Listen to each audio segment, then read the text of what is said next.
A whole new world. Podcasting, sharing points of view. All right, it's time to go. Let's start the show. The $1 Billion Movie Club for you. Hello, and welcome to this week's episode of the $1 Billion Movie Club, the show where we talk about movies and they made a lot of money, and we're like, yo, movie, you got too greedy. You know what happens when you get too greedy? You change, and then you don't use your wishes the way you're supposed to. I'm Pawan Mehta. That's Pawan Mehta right there, and I am Christian Smithington III, your co-hosts as usual. Pawan, how are you doing? And if you had 3 wishes, what would you wish for? I'd wish. Yeah, there you Okay, that's go. one That's wish. all That's one three. wish. And then I'd wish for. That's two. That's two. Wow, that's 2 wishes. Well done.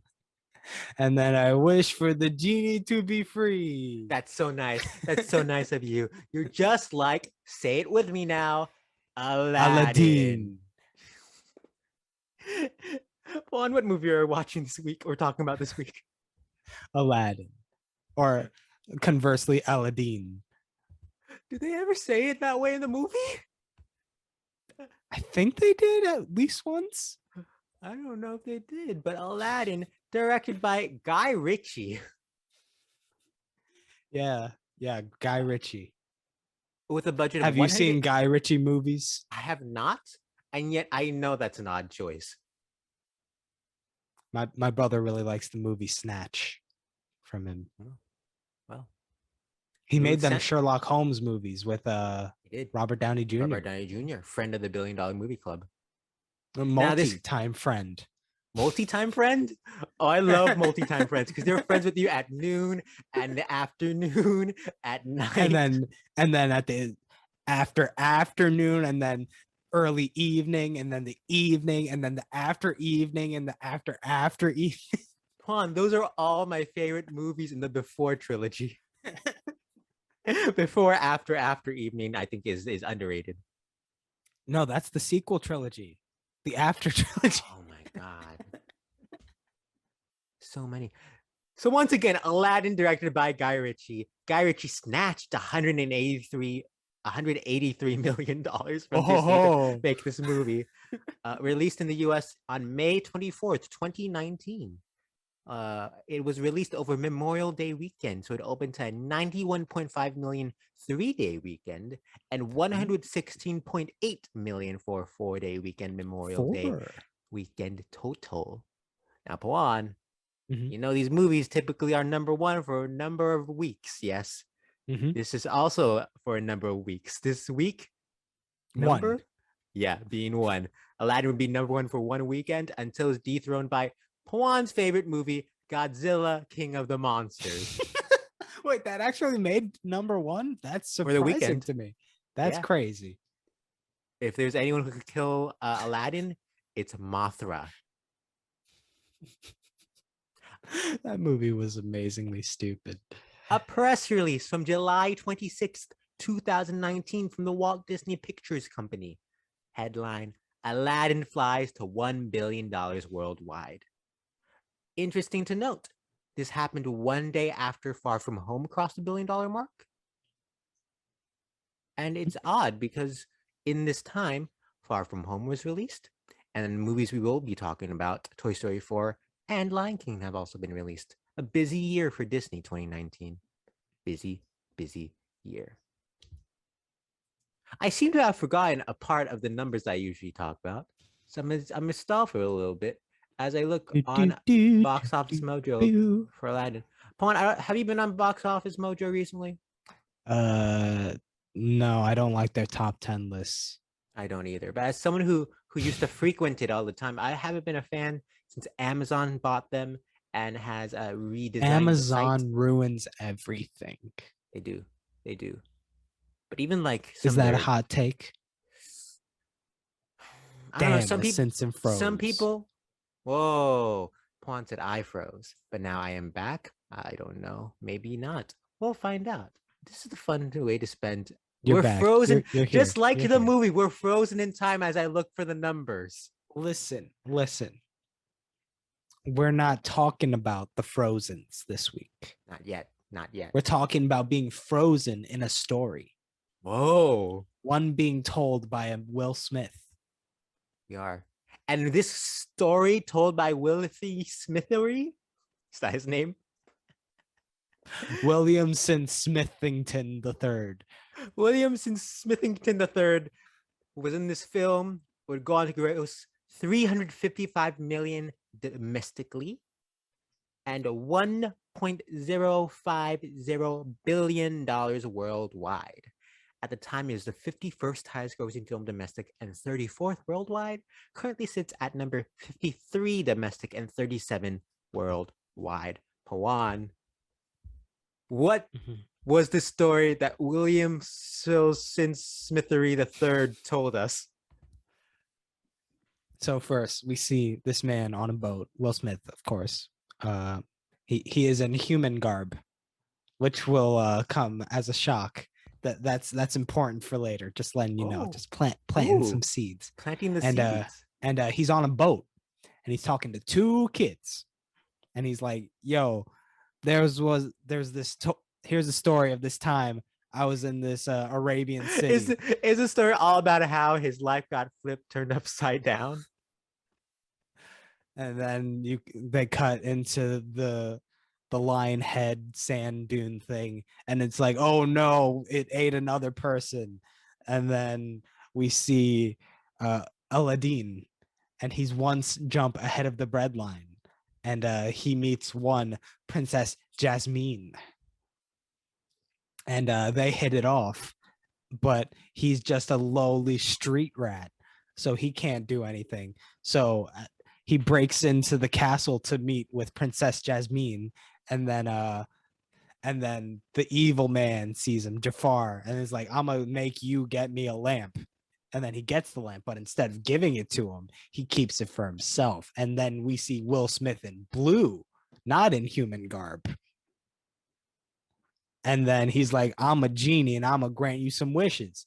And then Aladdin is like, "Oh, I need to go back into the city." And then Blue Will Smith is like, "Okay, I'll be human for the most of this movie now." And then he's human for the rest of the movie. And then Aladdin wins the affections after realizing that it's not about money, but after Jafar takes him down a peg and steals his lamp.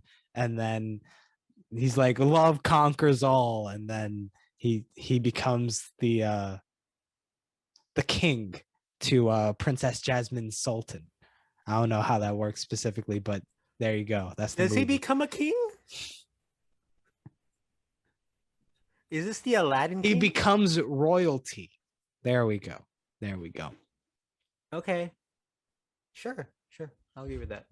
Paul, did you watch this movie when it came out? No.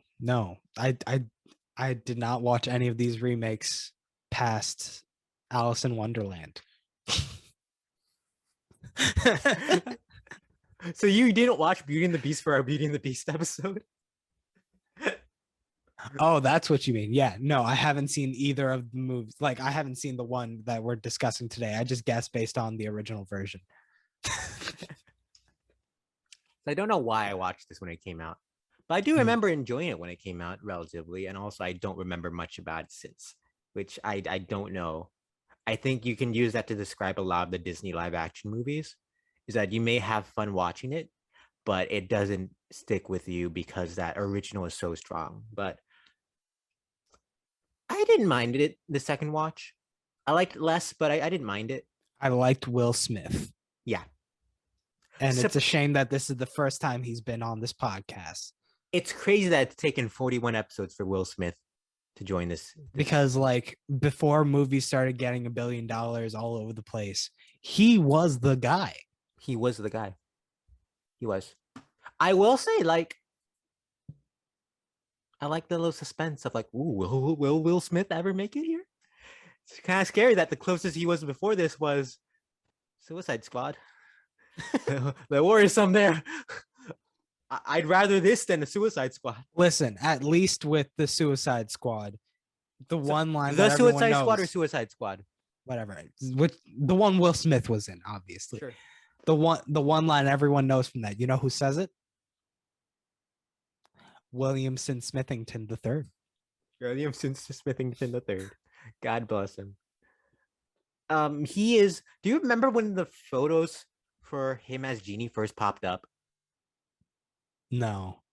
I remember it popping up and everyone freaking out because I don't think anyone actually sat down and thought about what a Will Smith Genie would look like in live action. Were people worried or were they freaked out or anything? What was it? I'm sure there's a mixture of all of that. I remember it just like it was a lot of blue. And again, I don't think I realized it. But I think he's the best part of the movie. Yeah. I do wish they committed to the blue. Yes, but there are some scenes where he's the blue genie and the CG's a little off and it goes into Uncanny Valley and it threw me off. Wow, for once you actually complain about the CG. That must mean it was bad. I didn't complain. I just noted something I noticed. I think the genie role is the most sacrilege. Right. The Robin Williams' performance in the original is so iconic, right? Mm-hmm. And so I think there's a lot of hesitation for some sort of new genie. I do like that they take him in a new direction and it's not a complete copy of Robin and it's more just fully embracing the Will Smith of it all. And I do love that we get once again another Will Smith banger at the end in the credits. Well, Pawan, it was 41 weeks. And you finally got what you wanted. You got DJ Khaled in the $1 Billion Movie Club. Hell yeah. Wait, have I said that before that I wanted DJ? No, but I knew deep down he is the best. He's number one, so he's got to be in the $1 Billion Movie Club somewhere. Mm-hmm. It was... Honestly, when the credits started, I heard like, "We the best music," or like DJ Khaled. I was like, hell yeah. I knew you'd be like this is one of the few times where I actually sat through the entirety of the credits because, like, you know what, DJ Khaled was there guiding me through it. I respect the greats. DJ Khaled and Will Smith, have they ever collaborated on a song before? I don't think so. Because that I'll be honest, interesting choice collaborating those two artists together. Because we knew Will Smith was going to do a song. Whether or not it was confirmed, we knew he was going to do a song. Was that I feel like there's a lot of movies where he doesn't. But like adding DJ Khaled, I don't know if it just feels like, oh, Will Smith, you're past your prime. You can't do the song alone. It seems like it's an odd choice. I think we can agree to have DJ Khaled join. Mm-hmm. Well, I mean, I feel like with adding DJ Khaled in, it's like respecting the roots of the story itself. Yes. Is that, and also how is it respecting the roots with DJ Khaled? I mean, because like, DJ Khaled, he's from that like area. Obviously this movie is very ambiguous with exactly where it is, but like DJ Khaled as a Palestinian, as a descendant of Palestinian parents. See, I was unaware of that, but that does make sense. Speaking of the vagueness, there we go. That's how you make that word a noun. Speaking of the vagueness of where this is set, let me find where it is on the Wikipedia page because I did not. Not on a Babwa, I can tell you that much. I don't know where it is. It's not in a Babwa. I swear I saw this on the Wikipedia page for the original movie and I cannot find it. But my understanding is that it was going to be set in Baghdad. And then real world stuff went down in that country. And so is Baghdad a country? I just realized that. I don't know if I'm stupid. Country, city? I think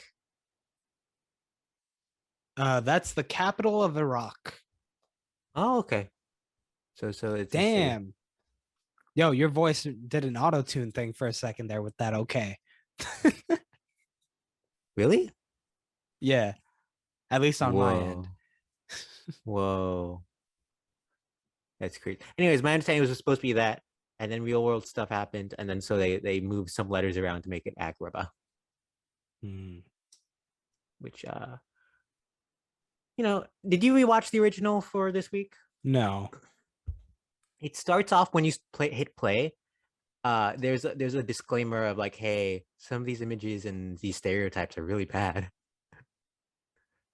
And so I think this one attempts to clean that up a bit, right? I guess.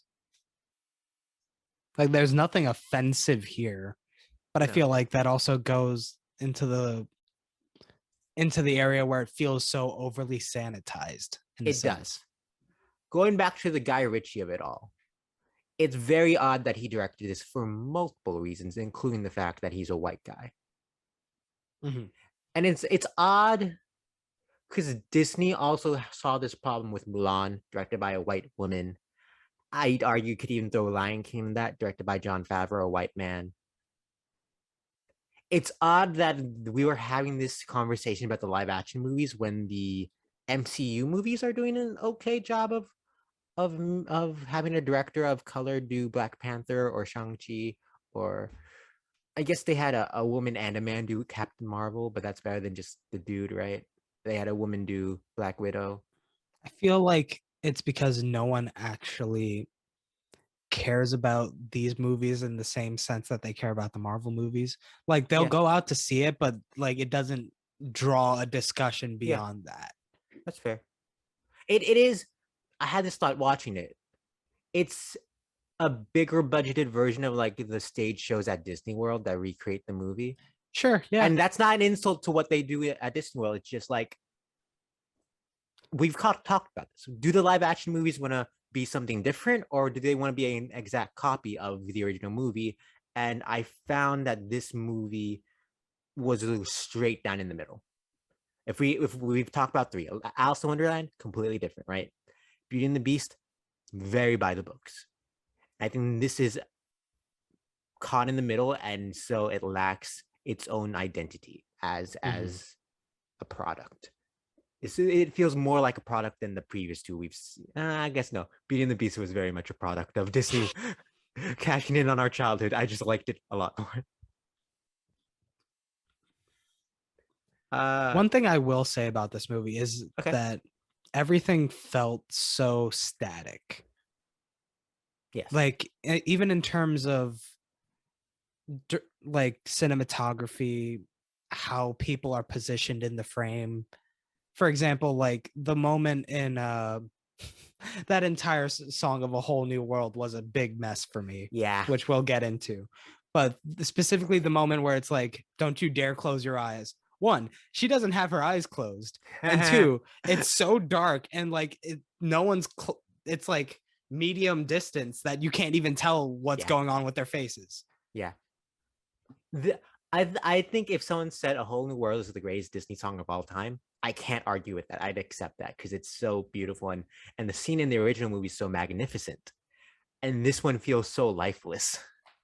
That's the other thing. Like, there's a lot of things in the animated movie where there's like close-ups or like you get things dominating the frame, like the scepter, like Jafar's scepter, where it's like encompassing and you fall into that magnetism of it. Whereas with this one, what they just like put a red hue underneath everything. Yeah, doesn't really give off the same vibes. I can't tell if this film is trying to be grounded or cartoony, because you have the Jafar character is so different from the original iteration, which is fine, but you have that lost along with the Sultan, who complete opposite from the original Sultan, and I think it's best brought up with the animals. Abu's is anthropomorph. Abu's an anamorph. Anamorph? Whoa, you had that right there. That's beautiful. But yeah, Abu is more cognizant than, say, Iago or Raja, I think is the tiger's name, who are more like typical, normal tiger and parrot. Well, I feel like in the original, well, you saw it more recently than I have. And the original Iago was a lot like Abu, except he could talk. Yeah, but it was Gilbert Godfrey, and he was such a fun presence. Like he was basically a human, just in a parrot. Yeah, yeah, Okay. and that's my problem with this because is Abu gets to run around, jump, and hide stuff under his hat. Iago is just flying around, very But lifeless. he becomes a big chicken. Oh, I do not like that sequence at all. You know what also bothered me about that sequence is that Aladdin and Jasmine are on carpet. And once again, it's just so stiff and it feels like they're on a stage. And they just it doesn't gel as much as I would like it to. There's multiple points of this movie where I feel like it did not make sense in universe what happened. Such as, For example, in that magic carpet like race or whatever you want to call it, why didn't she just rub the lamp? at the end. Yeah, Oh, when she grabbed it. in That theory, I guess. like there's a lot of character moments like that that just didn't make sense for me. Like, for example, if Genie was so worried about Aladdin, why did he make him use up one of his wishes to rescue him from the ocean? Yeah. When it's clear that he could do things out of his own interest or because he was tricked into it, like when he got out of the cave. It's again, it's how much is this film? I thought of this word while watching this movie, so I'm happy to use it. How much is this film beholden to the previous iteration, and how much is it not? Because something like that is in the previous version, Yeah, and but see, the thing is, when you make well, the changes in this yeah, one, it creates that contradiction in terms yeah, of your own story logic. yeah. No, I was going to agree with you. Yeah, In the original, Genie's like it's not as explicitly said that Genie's helping Aladdin be a better person, right? right. And they really hammer that shit in this one. He says it like 8 times throughout the course of the movie. Well, I mean, they got to fill up the other 30 minutes with something, right? Well, here's the thing, and I have a feeling you are very different. You have a different take on this than I do. I really love the hijinks of this movie, the screwballiness of like Aladdin naming the jams, or Jasmine's handmaid closing the door and just excitedly expressing to Jasmine how excited she is about the genie asking her for a walk. Like those little character moments, I really enjoyed, and they added to the runtime, but they enriched the characters in a way that I don't think the original movie does. It was very hit or miss for me. Okay. Like, I enjoyed the handmaiden thing, but with the jams moment, again, it felt so static with its presentation that I just could That's not fair. enjoy it. They are at such a distance, and they're also frozen in place. And just like, I don't know why it feels like everyone was deliberately placed like like 1/3 of the screen off so that like 2/3 of the screen is just empty space behind them. That happened Maybe throughout the movie and it was very distracting for me. I would think for that scene, it's to I don't I remember exactly the shot. It's a to show off the beautiful sets and whatnot that they have, but also to if Which that would be let's fine if sorry, that would be fine if it was like actually showcasing the set. But a lot of the times it's just a plain background yes, and like yes. nothing on it for 2/3 of the screen My as other this thing was person's on the screen. my other thing was, and let's see if I can describe this. If Aladdin and Genie are a little more on the right side of the screen, and then Jasmine and the Sultan are a little more on the left side of the screen, you have an idea of which way they're facing and where they're talking to. Maybe it's a little mapping out. It doesn't work like they could be walking around. It is very static, and I think in an animated film that might make sense because they have to. It's See, work the to do thing the is, it feels animation. very rudimentary blocking, like That's fair. blocking 101, That's fair. which with this type of budget and like this level of creative forces behind it and stuff, you'd expect a little bit more variety out of it than Yeah. like, you know, I'm taking the 101 filmmaking class where I need to figure out how to block things so that it makes sense in Yeah. context. I'm not saying you're wrong, but I'm trying to find like what could be the reason behind it. Because even like when Aladdin's in Jasmine's quarters, can I say quarters? I think that Sure. fits in this. Yeah. Something about that the scene never, the blocking doesn't work for me. I don't know. It's odd film. So another question I have for you Sure. before I go into this. Ooh, where are you going into? How do we feel about the actor for Aladdin? He's fine. Mina Masoud. How do we feel about his singing? I so this film seems, if I'm right, they slowed down the tempo for all the songs and also lowered the keys. So it's a lot different from the original. And it feels very much like Beauty and the Beast. They did a lot of auto tuning. I don't know if this guy could sing outside of this. This is the only thing I've seen him from. It feels Mina like Masoud. he sings really flat throughout the entire movie. But like you probably know more about that than I do as someone who's taken the singing classes and whatnot. I never thought he was flat. Once again, I think it was just they lowered the key, so it's lower than what we expect. Also, I question how much autotune was done less for the actor and more just because for that feel, that sound. They really popified and contemporary. I'm making up all these words this podcast. The soundtrack for this one, and I'm not the biggest fan of that personally.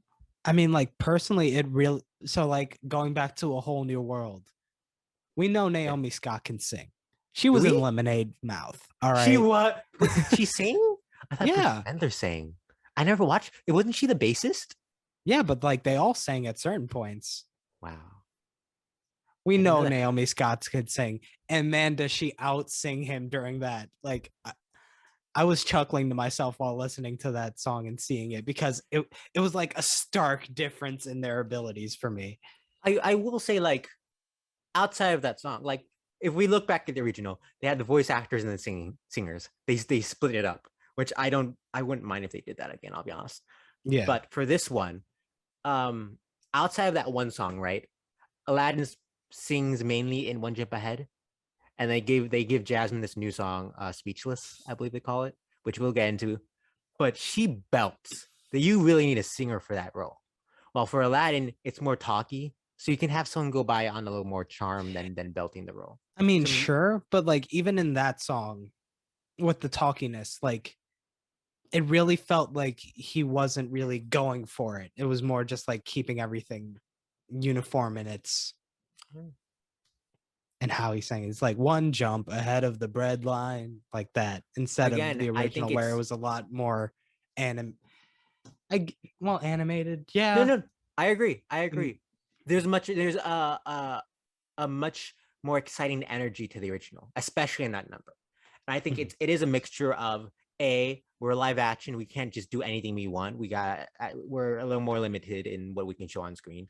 B, they lowered the key and the tempo seems to be slower, which So you're slow it saying that's down. what You're the gonna. main thing was. I think that's what it was. Okay. But also, just yeah, I didn't love One Jump Ahead in this one compared to the last one. And they have these weird like instrumental breaks where he'll like silently interact with characters or he'll do parkour. And I thought that messed up with the tempo and the rhythm of the scene. Mhm. I never loved. So yeah, that's my thoughts on that song specifically. Uh, yeah, I think he does a fine job in this. I don't think the role's asking for him to do much, and so he's charming. He's nice. I really like the chemistry between Mina Masad and Naomi Scott. I think they're wonderful when they're on screen together. I'm not passionate about either of them, but I hope we see more of them. I mean, I There hasn't really been. like Naomi Scott.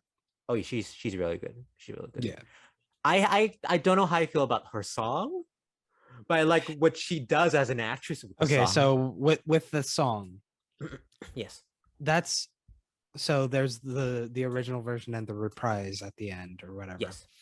And you could tell that that was written for this movie as opposed to all the other songs because it So very much feels like a like empowerment ballad from the 2010s. Yes. Like a Katy Perry firework, if you will. Oh, Pawan, if only, if only. So I don't think we mentioned this on the Beauty and the Beast episode, and I we should have. Music and lyrics for the early Disney Renaissance were done by Howard Ashman and Alan Menken. Sadly, Ashman passed away from AIDS before Aladdin was finished. So Tim Rice comes in and does a couple more songs with Menken. For this new version, Menken did the music, but they got Pasek and Paul of La La Land and Greatest Showman, and Pawan, your favorite musical, the Evan Hansen fame, to do the lyrics for Speechless. And if you're familiar with that work, makes sense because exactly I've heard that like The Greatest Showman, a lot of those songs just sound like they're one step removed from being on the radio. Yeah, it's 100% that, and you get that with the song. I think now that we're in the Jasmine, I do like that there's more of an arc for Jasmine in this movie than in the original.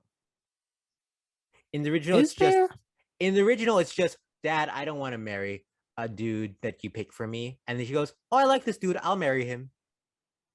In this one, she's more like, Dad, I don't want to marry, I want to be the Sultan. And so there's a little more something to her there. It feels a little lost when she does end up getting with Aladdin at the end. I don't know if that's partly the screenplay was by Guy Ritchie, and this guy John August. John August did Charlie's Angels, Big Fish, Charlie and the Chocolate Factory, Frankenweenie.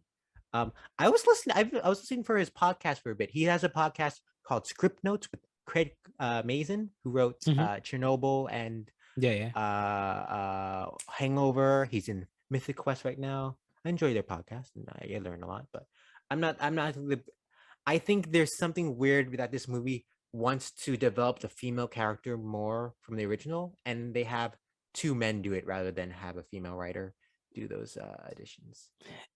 It does feel like both instances of the Speechless song. I don't know why it was there. No. I don't think you needed the song. I will say I love when the time stops and the single character is still moving at their present speed. And so I got a little chills on me when the reprise happened. And the reprise, she is when she really sings out. But I'm not the biggest fan of the song. And yeah, I don't think it did much because it only ends. The reprise comes and then she gives the speech to the head security dude. What was his name? Hakeem, who I felt like didn't really have a presence, and so I was like, "Who are you talking to?" I don't think this is really doing anything for your character right here. Oh yeah, Hakeem. So like, what was happening in the throne room or whatever you want to call it, where Jafar just wishes for it and it's like, all right, now I'm the Sultan. Why would Hakeem immediately be like, okay, I guess that's true because the genie said so? Well, isn't there a scene earlier when Jafar is first locked up? He's like, Hakeem, help me out. You're my buddy. Hakim's like, I only serve the Sultan, no one else. No, yeah, that makes sense. But he didn't see any paperwork. He just took the word of the genie. I had that thought too. Like, genie said, now you're Sultan. And I was like, okay, I guess there'd be a crown passing or something. Should you get a sphere? No, what am I looking for? Scepter. Like a scepter. That's the word. I guess he did have a scepter, but like, why couldn't anyone be like? There was no like formal ceremony or anything like on the books that they showed. It was just like genie was like, it's there. All right, I guess it's there. He wasn't an all-powerful sorcerer yet. Someone could have been like, no, you're not. I mean, I guess that's what Hakeem ended up doing. Yeah. Is Hakeem dead? He killed them, right? Like, they won't tell you, but he totally killed. No, sorry, he comes up in the end. He banished him. Yeah. Yeah, he sent him to the Shadow Realm. Oh my god. And then he pulled out his Millennium Eye. It's like, Yuki. I don't know what else Pegasus says. And then he collected the 7, and then Aladdin. No, the genie on his journey around the world, he collected the 7 Dragon Balls and brought him back. But one of those Dragon Balls he picked up and threw it at a Pikachu. This is how anime works, right? Is that anime? Yeah. I don't love the framing device of this movie. It's so forced. Like I love how he invites the handmaiden. It's like, you want to come with me? And then she's like, I want to have 2 kids. That's the funniest thing. She says, I wrote down the line. She said, he says, you want to come with me? And she says, when do we leave? Also, I want children. And that was the funniest thing. And then they're describing their life together. And so we go back to the flashback.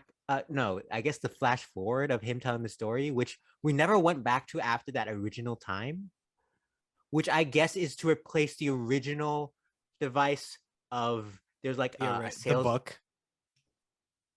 What do you mean the book? Go ahead. Sorry, the device in the animated movie where there's like a merchant selling you yes, the audience, yes. Which also was so weird rewatching. They never bring back the merchant after. So I was like, why is this here? Maybe that's why they replace it with Will Smith telling the kids that he found out he was going to have. It reminded me, and I'm sure it happened in movies before this, but it reminded me of In the Heights, which does the same device.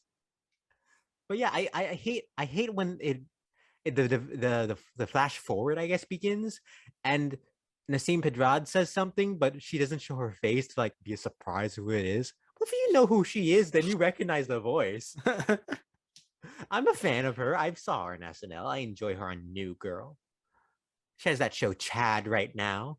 Great actress. And I thought she was awesome in this movie too. So it was like, why are you holding the Nasim Pedrad away from us? I just want to go back to that line because it's so clunky. Like, which one? The also I want children. That's why it's so funny. Because, I think that's like, the point. It's intentionally clunky. There's so many damn, that feels like screenwriting 101 too, where it's like they'd be like, nah, you got to rewrite this shit. No, I think that's the funny is because they're already like, yeah, we're gonna be a couple, and they see their future together already, and so she's like, yeah, I'm not holding back. Here's what I want. Oh, see, the way I read that moment was like, oh, we got to set up these 2 kids somehow, so let's just throw them in this. I think it's very funny. I think it's very, very funny. It feels like to me, it feels like they came up. Oh, maybe it was too. I don't know. I found it worked. I found it worked. I don't like.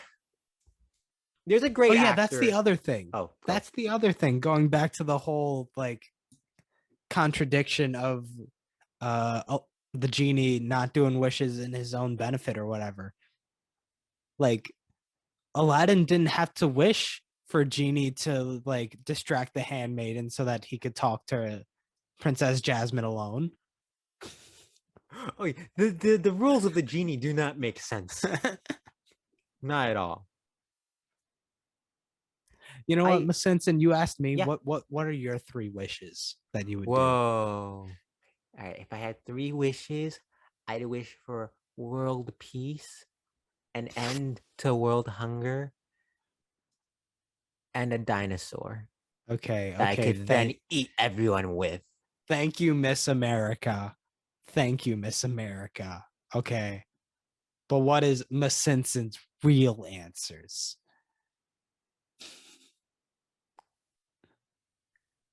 Every character in Super Smash Brothers, including ourselves, including Yondu from Guardians of the Galaxy, and including everyone's favorite character, Fred Astaire. Number 1. Number 2. Do what with them? Just that they exist? They currently exist. No, in Super Smash Brothers. Oh, okay. There's the first part. Number 2. I would like a very tiny violin that if I place it on my finger, it plays a symphony of music based off whatever music I hear on my head, so I can have a soundtrack with my life. However, no one's aware of how it happens. Well, I guess you just gave the game away. Number 3. Will Smith's my best friend. You're not his. No. Just to be clear. I've never had a friend like him, but he's totally had friends like me, as he says in the movie. Are you aware of the spin-offs they have planned for this movie? It feels like they were setting it up with like Jafar's like, you haven't seen the last of me. So but like, how do they do that? Are they going to follow the other two Aladdin movies? I don't know. Will Aladdin meet his father? I'm on the Wikipedia page. It says it would not be a direct adaptation of Return of Jafar or King of Thebes. Because like it could be an adaptation of Jafar Needs Glasses. You know this Family Guy joke? Was that? Oh, okay. I thought that might have been an episode of the TV show or something. No. It had a TV show, right? It did. Because all those Disney movies from back in the day had a TV Aladdin show. Little Mermaid, Lion King, Timon and Pumbaa had a show. There was the Lilo and Stitch show. Sure. Great show. So yeah, there is talks of a sequel, but there's a talks of a sequel for every Disney live action movie because it makes so much fucking money. Lion King, we're getting the Lion King sequel from Barry Jenkins. I hope he does Simba's Pride. Like, I hope he just remakes Simba's Pride live action. Will see. So there is a canceled prequels that is going to be called Genies. The new film was reported to focus on genies and their realm and reveal how Aladdin's genie ended up in the lamp. I don't care about that. It was canceled. Does anyone care about that? Did anyone want Cruella? You know I'm a fan of Emma Stone. Don't do her like that. Okay. I'm not talking about Emma Stone. I'm talking just the story. Did anyone want Cruella? I don't know. I haven't seen it. I don't know what happens in it. Just like from the basis of the 101 Dalmatians and all that. Was anyone clamoring like, man, I really need a story about this woman who skins dogs? Someone did. So the final spinoff is my least favorite. Under Wikipedia, it says spinoff film. A spinoff film focused on Prince Anders was announced in December 2019 to be in development for Disney Plus. Do you remember which one is Prince Anders? He's the Norwegian dude. Yes. The great Billy Magnuson, who, why are you here, Billy Magnuson? I love you in Into the Woods. I love you in Ingrid Goes West. I love you in Game Night. You do not need to be in this film, Billy. We did not need the white man in this movie. But it's funny because he's like, in my culture, well, you know, we're going to find out more about his culture in his movie. They're going to Disney Plus him. He's in 2 scenes and has maybe 3 lines. And they're going to Disney Plus him. I think that's what Disney Plus is trying to do at this point. Pawan, are you more excited for the... That's how they make content. Context or content? Context. Cool. Are you more excited for the Prince Anders spinoff movie or the Le Fou Gaston prequel TV show? See, this is why I got mad respect for what's his name? Josh Gad? No. Damn, now I feel real bad. Who? Describe them. Star Wars. John Boyega. Yeah. John Boyega. Because like I read an article somewhere where it was like John Boyega quote, "They're not gonna Disney Plus me." John Boyega, you do you. God bless John Boyega. I think it was like in response to like after episode 9, it's like, well, what do you think they might do with your character? He's like, listen, they're not gonna Disney Plus. Oh. I have a lot more I want to say, but I also have to pee. So let's take a break. A to the LA. Not everyone has their own genie. No. So they got to find their own keys to success. Wow. Because the 3 wishes ain't coming to them. So they got to find the keys to make their own 3 wishes come true and open those doors. And a good way to learn which keys you will need is DJ Khaled's The Keys. Who? DJ Khalid. And what? The Keys.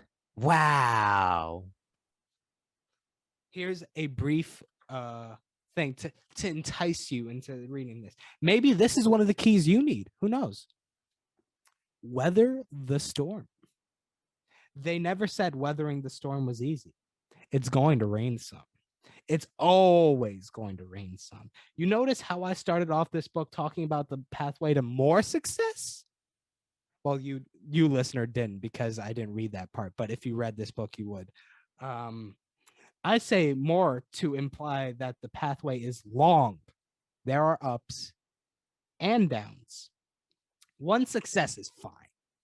But as I've said before, we the best, one blessing is not enough. You could be enjoying the brightest moment. The sun is shining on your face. You got a raise or a promotion, but that storm could be lurking just around the corner.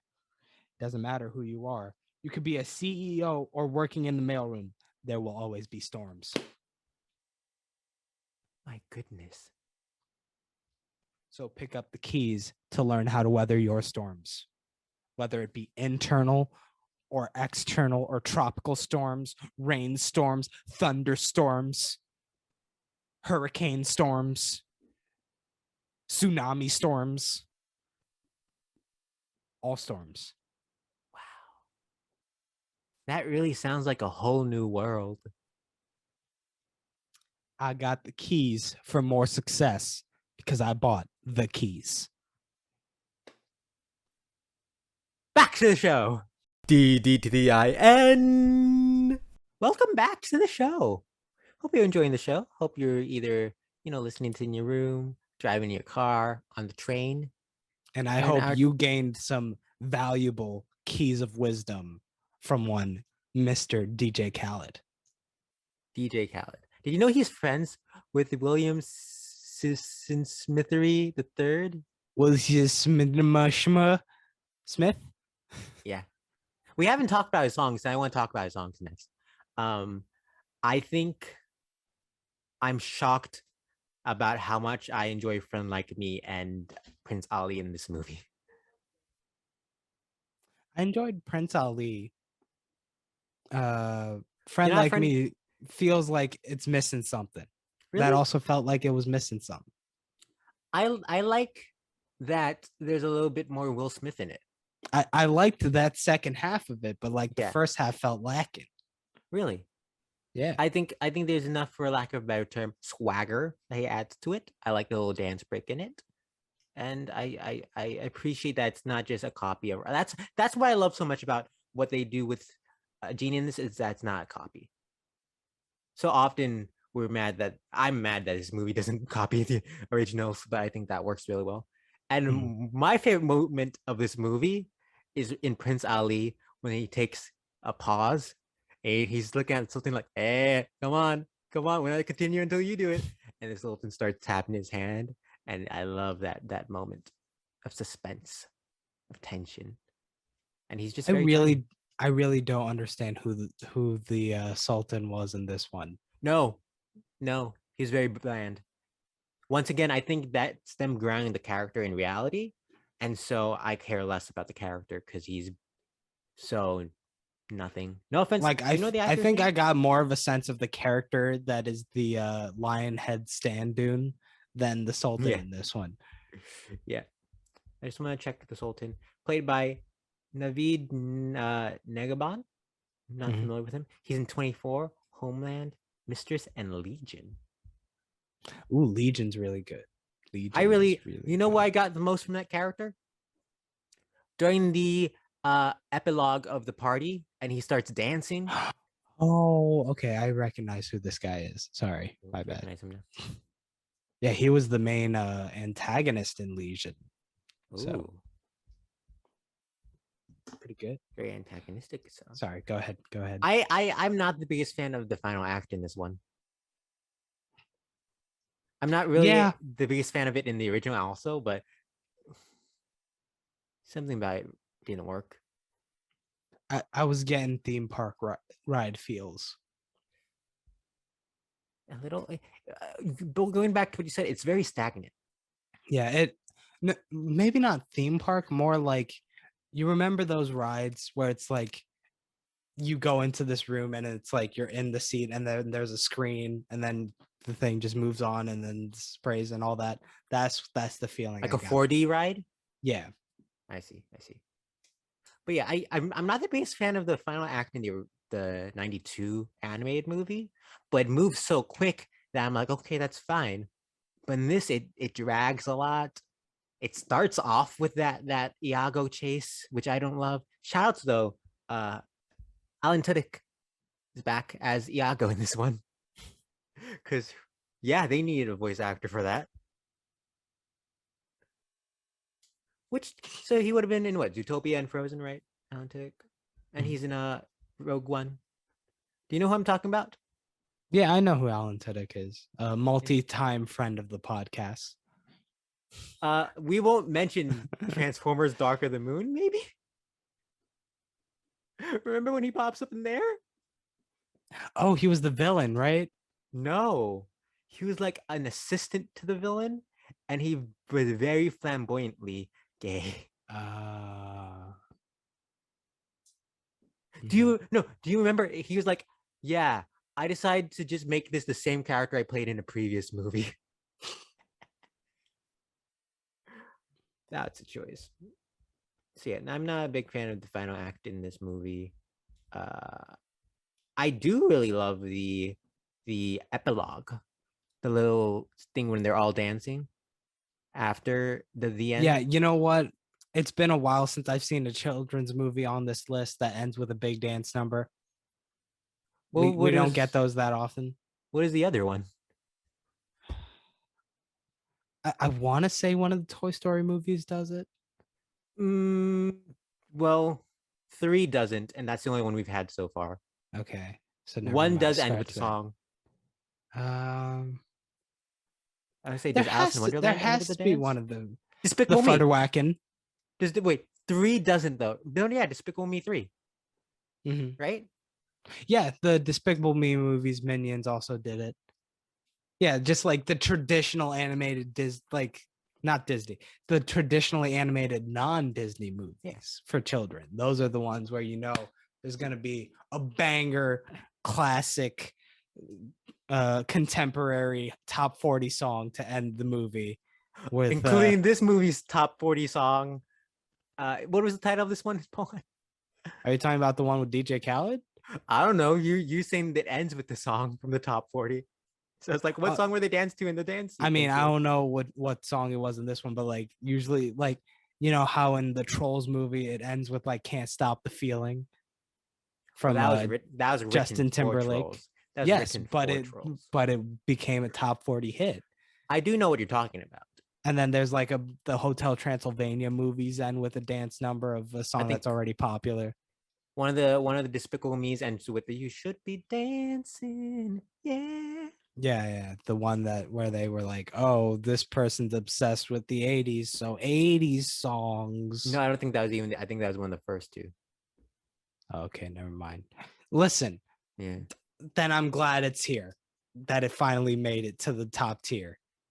I do love it. It feels very much like, your traditional stage musical will have the bow section, and so everyone gets a little dance solo for themselves, and I enjoyed that very much. And then the ensemble has the big thing.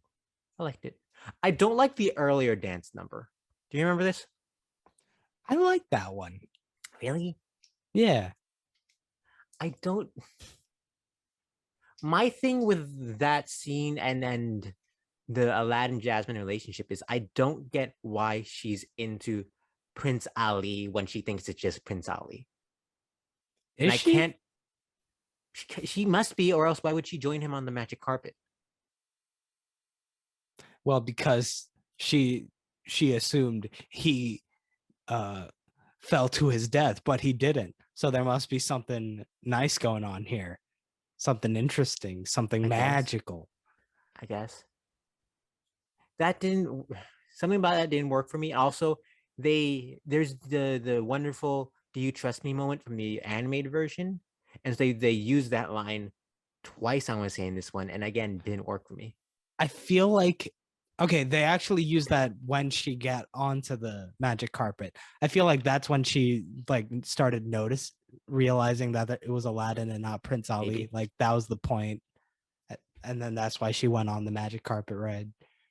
That would make sense. I found that the first time he says that in this version didn't was so out of nowhere, and there was no build up to it that it didn't land for me. Oh, see, the thing is also like in the original version, she didn't need no man for that moment. Hmm. She was Which able to moment? use that stick to go across and You're then right. just like You're do it right. on her own before Aladdin could even say shit. You're right. But then he does after they connected. He then does trust me. So it's now she's gonna. I wasn't a big fan of how they reworked the opening because I love them building the relationship, and then he says trust me. While in this one, he kind of just says it to her after they meet and start running around. So Yeah. oh, So that's the lesson, the moral of this movie. Don't trust a man with a monkey. do not, do not. All right, Jack Black in King Kong. Don't trust him. James But was Franco he in friends with the monkey in that I one? don't know. I know he's in it. James Franco in Rise of the Planet of the Apes. No, War on the Planet of the Apes. No, Beneath the Planet of the Apes. No, it's Rise of the Planet of the Apes, right?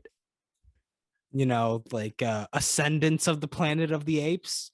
Uh A New Beginning of the Planet of the Apes. Before, after midnight, the Planet of the Apes. Everyone's favorite entry. Citizen Kane of the Planet of the Apes. People say that that's the Citizen Kane of cinema. They do. They do. Because they were like, whoa, you took the best movie ever and you added the best thing ever, apes. No. It's you took the best movie ever and you added Rosebud.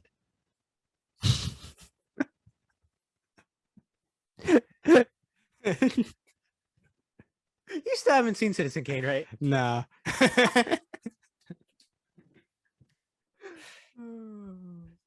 I like that in 1942, the first cut Orson Welles showed was the same exact movie, except they cut out the word rosebud whenever it was said. And so this new version, they reinserted the word rosebud. They did. Oh, that was a thing. No, I'm kidding. I'm saying I like the idea of that being the new Listen, cut. I didn't see the movie, so I don't know. You know what disappointed me in this movie? Mm-hmm. In Friend Like Me, Genie says that he could sing, dance, and rap, but the Genie character doesn't rap. The one rap is in the end credits scene. Well, to be fair, that rap is from the perspective of Genie, so he's still singing it. Oh, that's fair. But like That's a good point. Aladdin never asked him to show off his rapping abilities. Aladdin never asked him to sing and dance. Well, those were the instructions, which Aladdin wasn't paying attention to, so he had to say it again. I see. Speaking of padding the runtime, my God. Go on more about padding the runtime. I mean, just that moment. It's like the original, it was concise with the song explaining what was happening. And then here he's like, so what? And it's like, yo, I really got to explain it again. And then he says the thing again. There's a bit of that in the animated version, if I I feel remember like it correctly. might not have gone on as long. Oh no. Well, no, nothing in the animated version went for as long as this one did. Oh, we did forget one of the great jokes of cinema. What do you got? What do you Will got? Smith's like, oh, you gotta be careful about your wishes. There's a lot of gray spaces. Like if you ask me to, if you say I wish for to be a, I wish you can make me a prince. Boom, a prince pops up in the background, and then the prince goes, "Yo, you see my palace? I just want to go home, man." You just gave me a really great idea for You're later. welcome. I really love that moment. I don't know why. I think it's very funny, very silly. I hope that prince found his way home. Were you how did you feel about the Guy Ritchie-isms? I've never seen his movies, but I do know he plays with time in slow-mo a lot. I mean, it was fine. Hmm. It doesn't feel as much of a staple as it would in like a Zack Snyder movie. Okay. Like it doesn't feel as definitive. You know what I mean? At least not here. I found them all unnecessary in this one, except for maybe Jasmine doing speechless reprise. And it threw me off whenever it popped up. She won't be speechless. She won't. She won't. Instead of acting, she'll ask a man to act instead.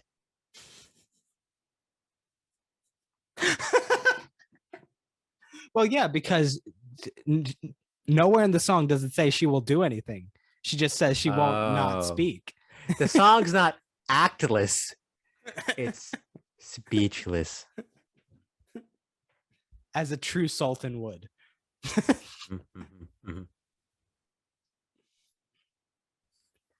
I'm looking at my auditions for this. Hey, I think I'm about done. I think this movie's not the worst movie I've seen. I'm gonna forget about it in a week, but it's not terrible.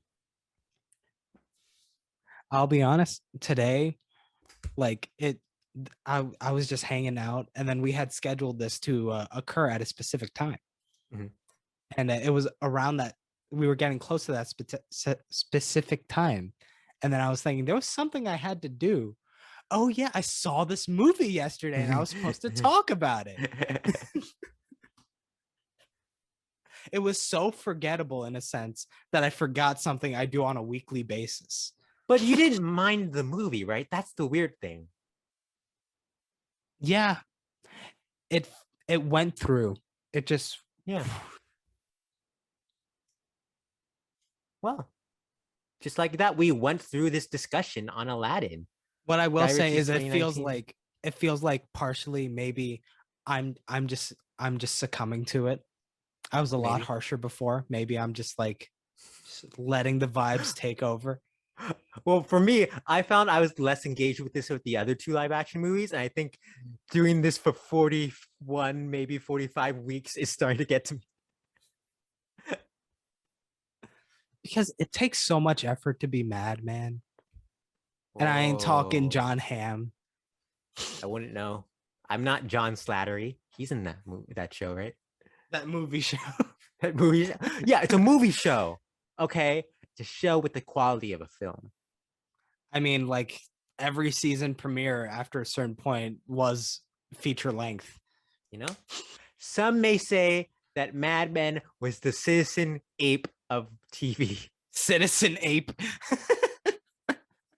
And that's what we call a full circle on this conversation on 2019's Aladdin. Oh, Apex Legends, my favorite video game. From the Titanfall developer. What's the name?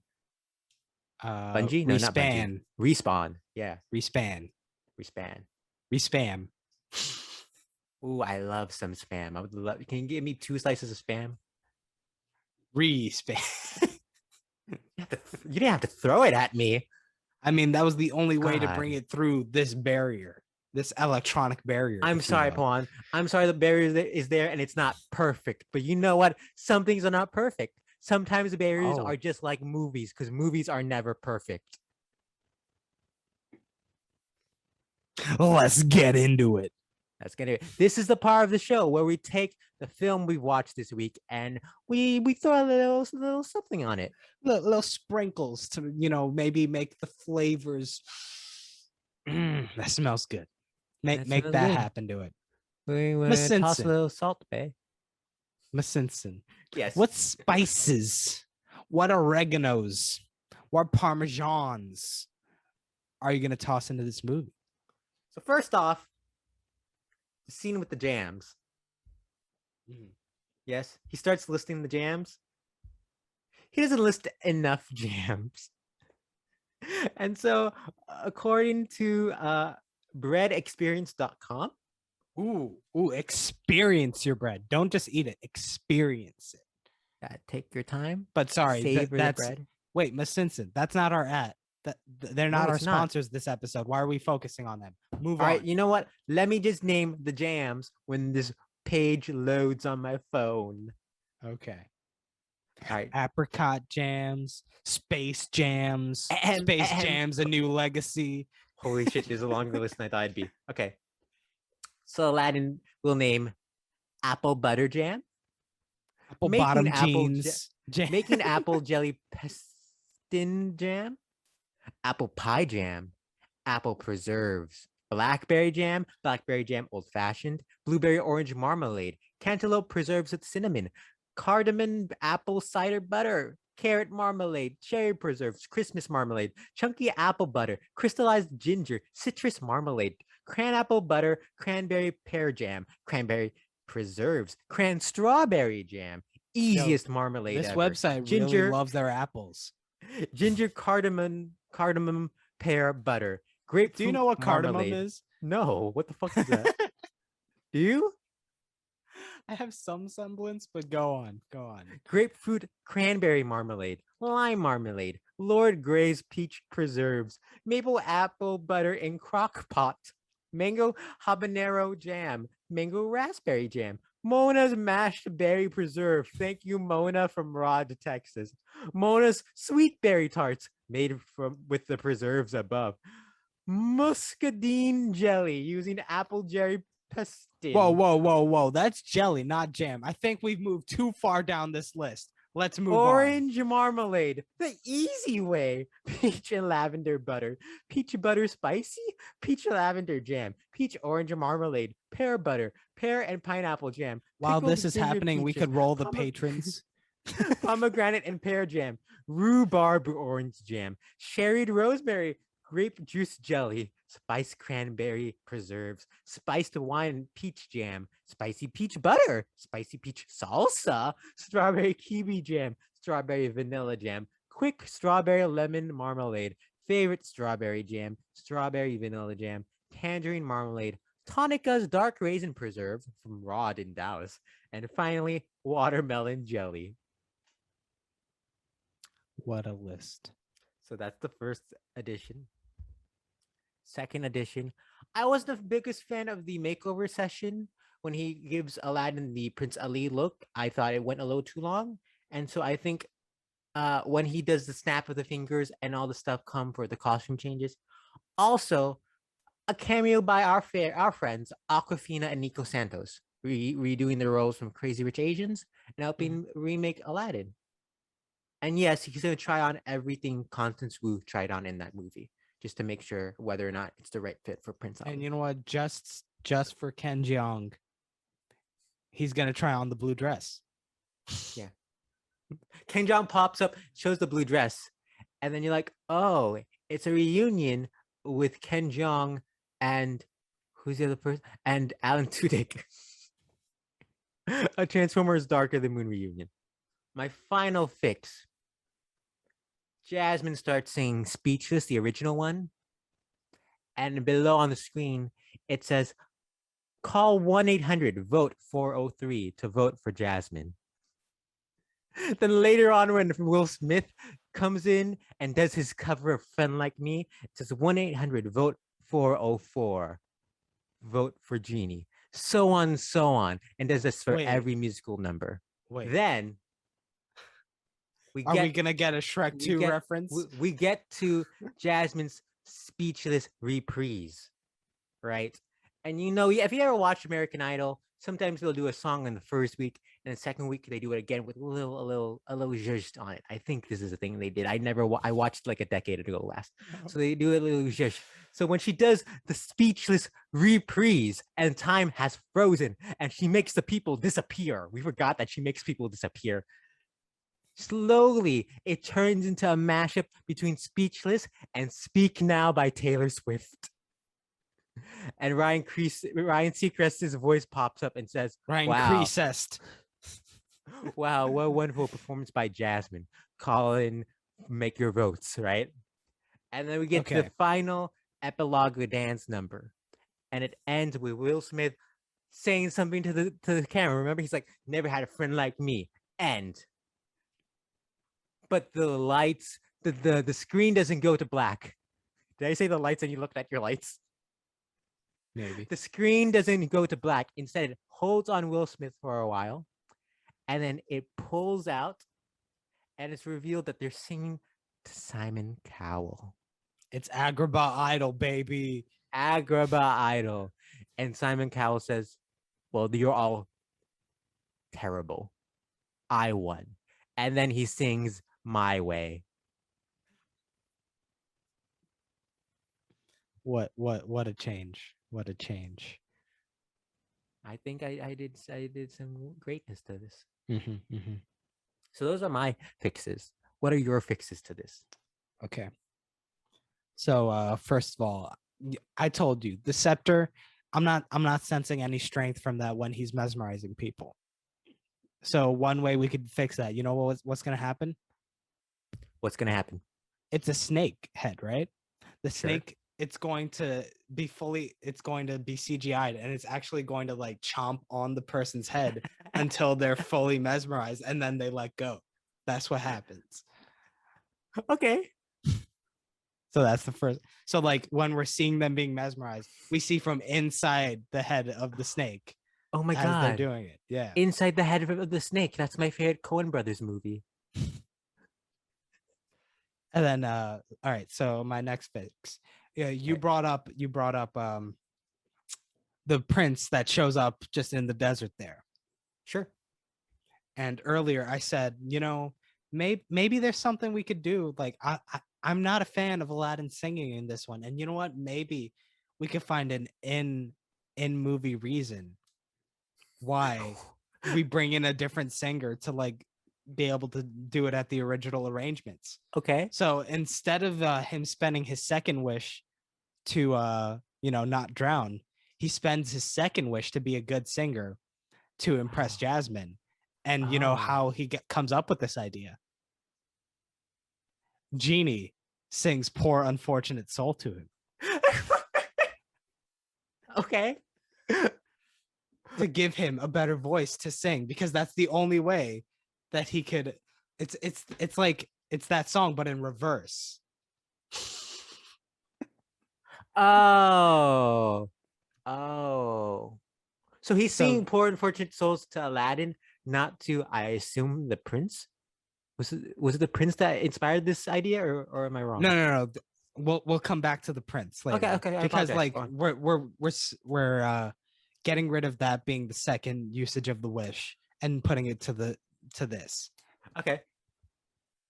So now we integrated a different Disney movie, because like if we're doing these live action remakes, we gotta mix things up a little bit. You know what? Maybe inject some of another movie in there. If you ask Selena Gomez, she'd say we should shake it up. Selena Gomez. She does the theme song to the show, Shake It Up. Okay, fair enough. You made the Lemonade Mouth reference. Now I'm gonna make the Shake It Up reference. Sure. So we get the Poor Unfortunate Soul. So what happens? Because now the genie's got to do something else. That Aladdin's underwater and like he can't use the wish. So what's he gonna do? What can he do with his magic that he's shown previously to have done? He made a prince appear where there wasn't before. So he swaps the prince and Aladdin in that moment, and that's how they save the wish. So the prince dies? No, he knows how to breathe underwater. Okay, cool. And last and most importantly of all, I was watching this movie and I was watching that like sand dune lion thing, and I was reminded of this video game, Kingdom Hearts. Sure. I swear they stole the idea from it. So you know what? Let's steal some other stuff from it. Let's the first game, simple and clean, beautiful. That's something this movie needed more of. So you know what? We're gonna take that song, okay, and we're gonna put it in this movie. Can you give us a taste of Simple and Clean to those who are unaware of it? When you walk away, you don't hear me. Okay, there's your taste. Thank you.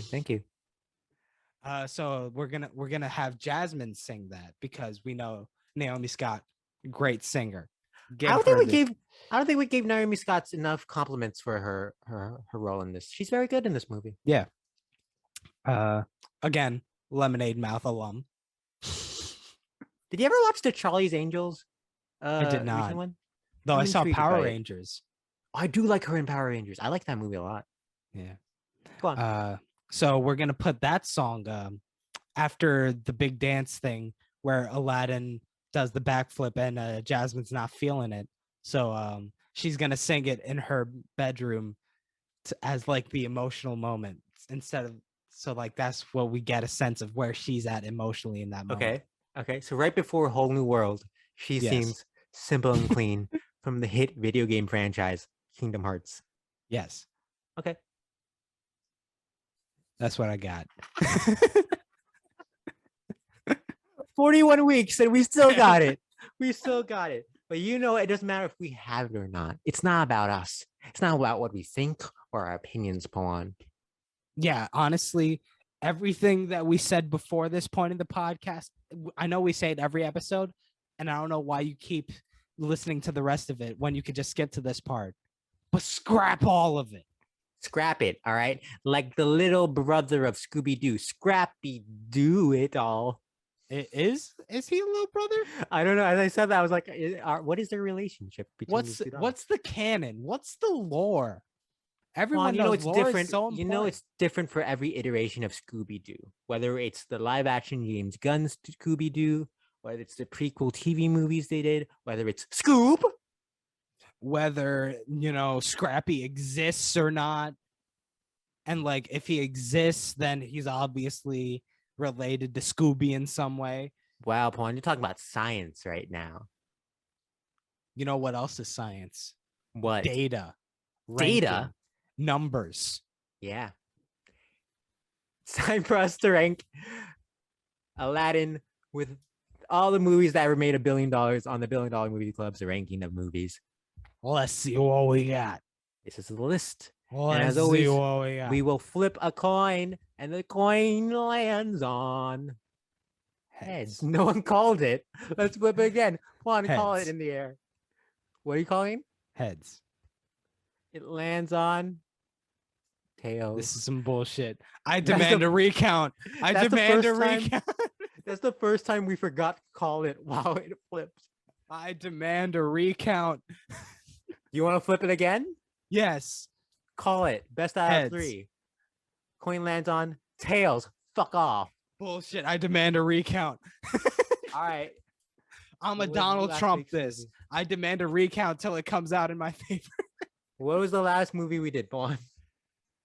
We did Go All the Way Down. No, I'm on it.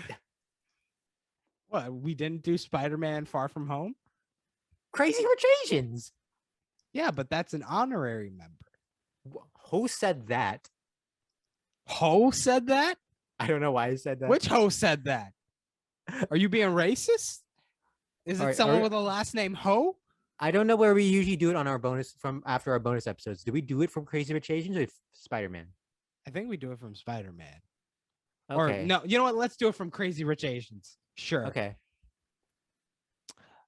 You know what? What do you think? Do you love it? Do you hate it more than Dr. Seuss's How the Grinch Stole Christmas? I'll say less than Dr. Seuss's How the Grinch Stole Christmas. All right. Let's see. Did you love it or did you hate it more or less than Dead Man's Chest? Wow. I like this less than Dead Man's Chest. Damn, I guess we know where it's landing. That's an interesting choice. That's an interesting... Do we? Do we? Look, let's go further down. Do you like this better or worse than Avatar? This isn't being facetious. I like this more than Avatar. Oh my God. I do. Avatar is a better achievement, but Avatar does not. Why do you hate that movie? I don't hate it. Why do you hate it? Avatar does not have the charismatic powers that is Will Smith. It has Zoe Saldana. She's great. She doesn't get the chance to be charismatic because she has to explain to the white dude everything about that movie. Get out of my face. Get out of my face. All right. Well, I didn't know this is where it was gonna land, but we're here. We're entering the random number generator. A minimum of, I believe, I think 42. 42. And a max of the meaning of life. Oh, 42. So we generate the number. I wonder what number it will land on. It'll land on number 42. So now we know the truth. Aladdin Is the meaning of life? Is the meaning of life. We should have known when they first debuted those pictures of Genie. We should have known. Wow. Who'd have thunk? All right, Pawan, you want to start us off on the recap? Number 47, we have Pirates of the Caribbean fountains. Oh, that's the Darren Aronofsky one, right? Yeah. At number 46, Alice in Wonderland. Number 45, we have Toy Story. Maybe we could find a second life. At number 44, Avatar. At number 43, Spider-Man. Man, New York sucks. At number 42, Aladdin, 2019. At number 41, Transformers. Pew, pew, pew, pew, pew, pew for an hour. Number 40, Avengers Age of Ultron. At number 39, Despicable Me. Groovy. 38, Transformers Age of Extinction. At number 37, Pirates of the Caribbean. Dead Man's Booty. 36, Captain Marvel. 35, Captain America. Wow. Civil War. 34, Star Wars Episode 1, The Phantom Menace. Number 33, The Dark Knight Goes Upwards. 32, The Dark Knight Stays Stationary. Number 31, Marvel's The Avengers. Number 30, Minions. 28, The Hobbit. An Unexpected Journey. 27, Harry Potter and the Deathly Hallows Part 2. 26, Jurassic Park. 25, Iron Man 3. 24, Frozen. 23, Jurassic World Fallen Kingdom. 22, Jurassic World. Tied at number 21, Andrew Stanton's Finding Dory, Jordan Peele's Us, Sam Raimi's Spider-Man 3, John M. Chu's Crazy Rich Asians, and Ron Howard's Dr. Seuss's How the Grinch Stole Christmas. 20, we have Beauty and the Beast 2017. Number 19, Titanic. Number 14, Incredibles 2. 13, Star Wars The Force Awakens. 11, Zootopia. Number 10, Avengers Endgame. 9, Black Panther. 8, Avengers Infinity War. 7, Rojue 1, A Star Wars Story. Number 6, Fate, The Fate of the Furious. 5, Star Wars Episode 8, The Last Jedi. Number 4, Aquaman. Number 3, The Lord of the Rings, Return of the Kang. Number 2, Furious 7. Number 1, what was that famous line from that iconic Disney movie, Chicken Little? Hey, I'm Adele. Yeah. Or is it tell me what you want, what you really want. I'll tell you what you want, what I really want. I want the sky to fall. Yeah. Number 1, Skyfall. This list is almost done, and some may call it a monstrosity. But I say, what a list. What a list. That was this week's episode of the $1 Billion Movie Club. Be sure to like, comment, and subscribe on the YouTubes. Subscribe on Apple Podcasts, Google Podcasts, Spotify, all the podcasts. Follow us on the mailing list. Miss Simpson, what's that mailing list? Is that how mailing lists work? I don't know how mailing lists work.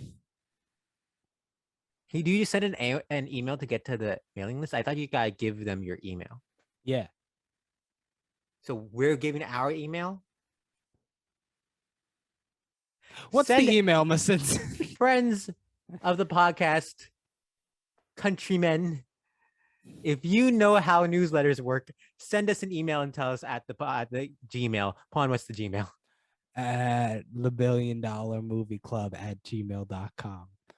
Remember to follow us on Instagram and Facebook at $1 Billion Movie Club. I think it's the $1 Billion Movie Club, actually. Twitter at Bill Dolls Movies. I think that's all the follows. That's all the follows. Shout outs, as always, to Maxwell Smagio for the art that you saw at the very beginning. And you know what? Shout out to our listeners. We appreciate you. We love you. Thank you, listeners. And join us next week. I'm 95% sure next week is the live action Lion King. There's a 5% chance it's Toy Story 4. It's one or the other. And it's a 7% chance we're talking about Venom. And it's cloudy with a chance of meatballs. You know what I'm saying? And it's cloudy with a chance of meatballs too. Whoa. And with that, thank you. And we will see you next week. Maybe we'll see you. Maybe you'll see us. If you see us, let us know. Hit us up. Be like, at Bill Doll Movies, I see you. Thank you. I appreciate you. I want that tweeted at Bill Doll Movies, by the way. Please do. Get your own jams. One thing that's a lost art is the Will Smith tie-in song. We used to get a lot of those, like the classic MIB. He even did one for MIB 2, but by the time the third one came around, they just outsourced it to Pitbull. It's like, why you got to do that? Why you outsourcing it when he's right there? He's right there in the movie. And you're out here being like, no, Mr. Will Smith, we're not using your musical talents this time. It's a shame. But like, also, there's a lot of classic Will Smith movies that should have had a song. Like, imagine what type of song he would have made for iRobot. Like, just songs about robots chasing after him. It would have been amazing. Maybe a song for I Am Legend. Zombies chasing. Haha. Ooh, zombies chasing. Zombies coming. Zombies coming. Ooh. Who's the legend? I'm the legend. Would have been amazing. Would have been amazing. Would have been amazing.